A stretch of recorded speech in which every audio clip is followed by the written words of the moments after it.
Good evening, my dear brothers and sisters.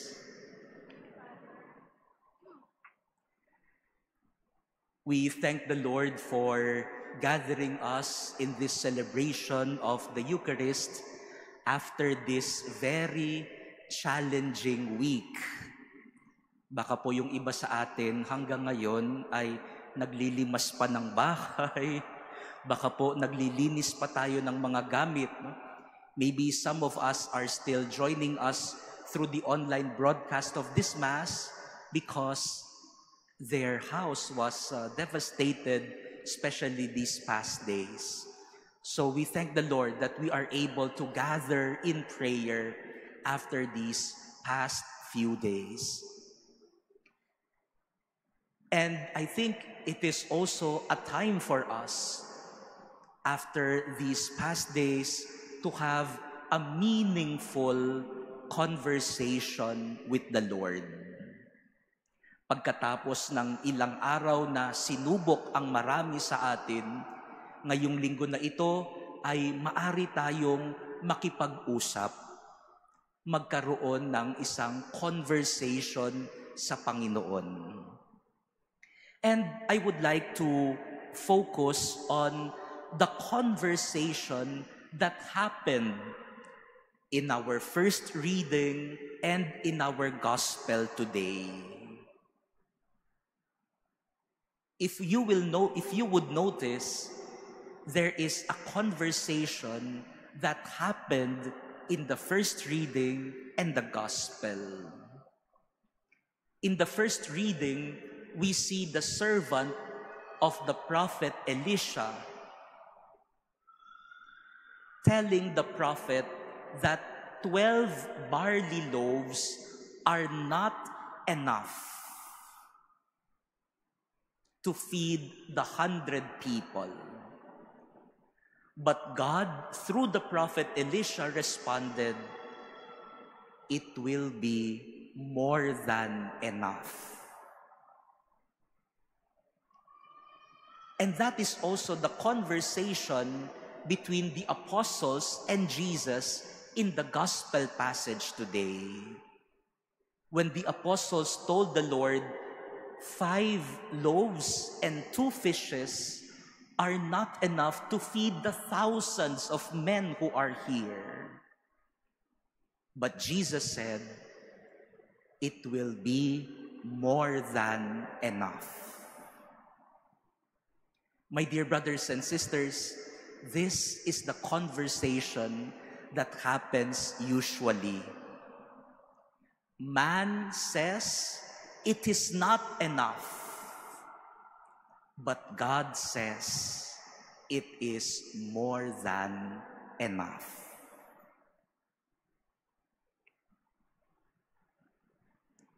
Siguro po minsan ay nasasabi niyo rin ito sa ating mga sarili. Was there a time in your life that you were able to say, "I am not enough"? Or did somebody tell you, "You are not enough"?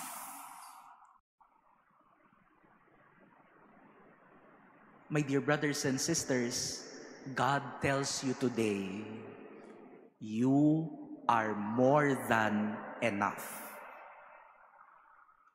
Baka po mayroong nagsabi sa inyo minsan na hindi kayo sapat para sa Kanya.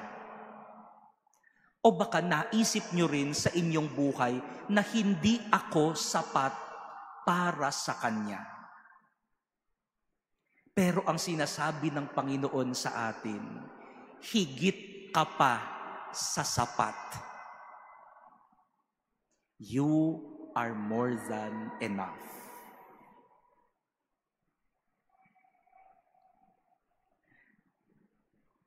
Meron ba ditong mga single pa?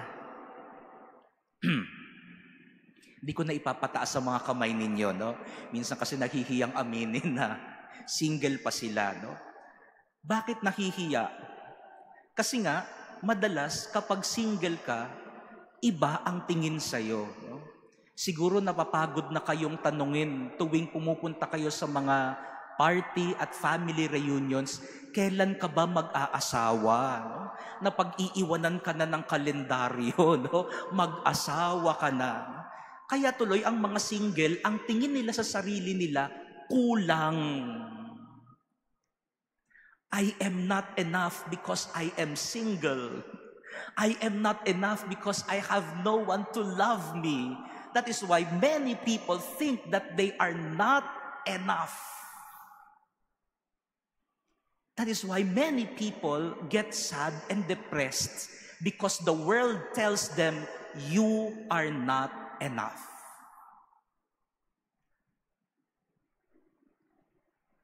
That is why the grace that Jesus gives to us this Sunday is the grace to have a new perspective and a new vision. Because in the gospel, men saw the lack of food. But God saw the abundance of souls. Men always see what is lacking, but God always sees what is abundant. Kaya siguro maganda, baguhin natin sa tulong ng biyaya ng Panginoon ang pananaw at paningin natin. Huwag lang palaging hinahanap ano ang kulang. Tingnan mo rin, ano naman ang nag-uumapaw sa tao na yan. Kaya sa mga single pa dito, no? Kagaya ko, no? Huwag kayong mag-alala, parehas tayong single. Huwag niyong isipin na I am lacking in love. Instead, you say, I am full of love.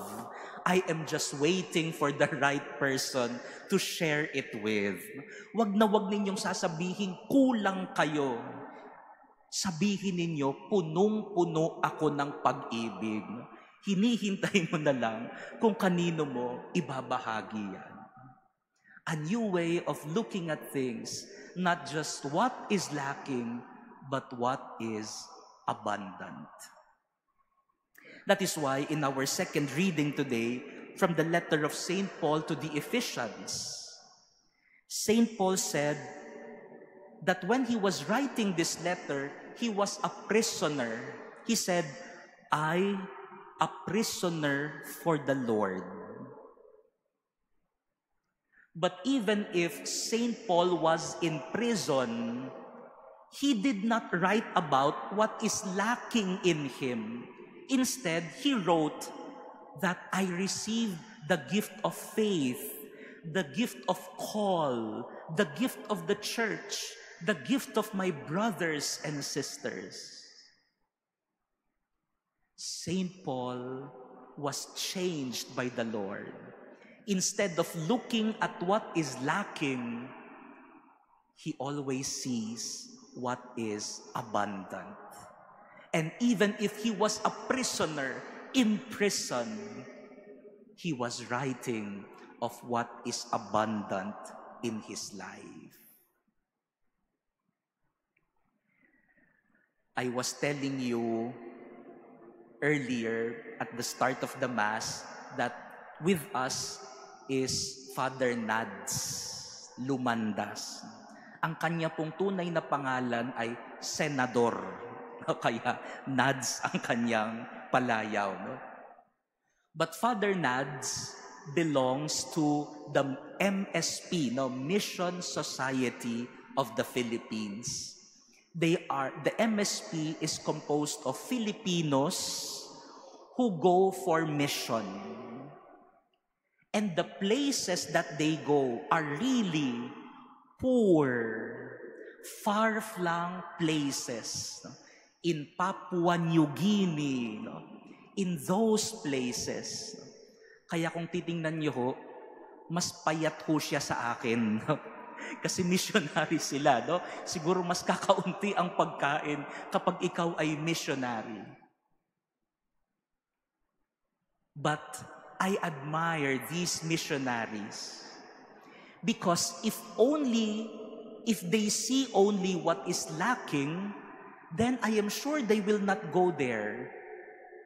Pag nakita ba nila na ang pupuntahan nilang lugar, walang tubig na malinis, walang lugar na maayos na tutulugan, mayroong danger ng malaria, kung yan ang makikita mo, pupunta ka pa ba dun?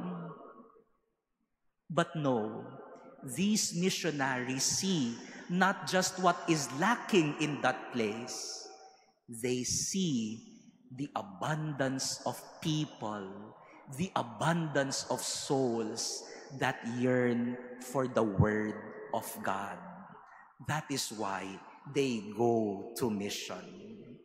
Ang nakita nila, hindi lang yung kulang doon sa lugar, ang nakita nila, yung lugar na yan, nag-uumapaw sa tao na nangangailangang makaparinig ng salita ng Diyos. My dear brothers and sisters, today we are reminded by the Lord to see not just what is lacking, but to see what is abundant. For those people who believe that they are not enough, allow God to tell you today, you are not just enough. You are more than enough in the eyes of God. As we continue this celebration of the Eucharist, let us partake in the abundance of the graces of this Eucharist. Amen.